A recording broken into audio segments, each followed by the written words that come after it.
Ang ganda ng kambing, oh. Lalaki. Ito, pinalagaan niya ng kanya. Ito, 2 years na yan. 2 years old na yan. Nakukuha ko lang yan ng 2 weeks ago. Kababait pa. Dati, nag-alambot na yan. Patiwang-gewang na.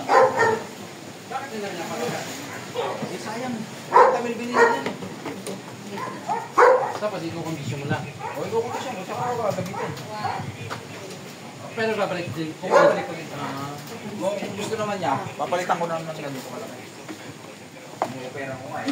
Ang lalaki, oh. Madami mo ng ano, no?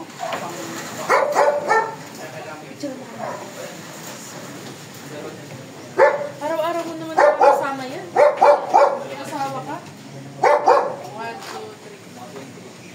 2, 3. Eh, parang mga anak na yun, oh. Bata pa yan.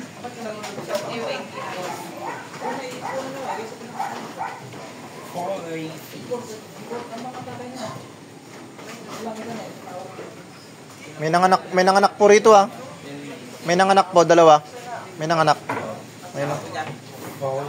Buti hindi nag-aawa. Ito mo paano mag-dairy. Ayan o. Patindi ng gatas, oh. Tignan mo dito. Itong magdedere ko. Ayan o. Ang laki. Tignan mo dito. Ano? Namit mo na ba si R.O. Valerio? Kambing yun. Oo, bago lang yan. Pero Kaya sa talaga, akin nagtatanong ko yun. Wala pang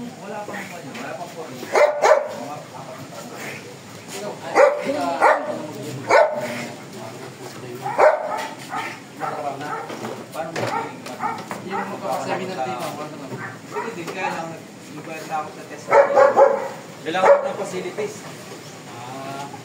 Kailangan mo ng hall. Yung pag-aaralan na. Tapos ito, kailangan mo ng yung milking machine. Kailangan mo ng marami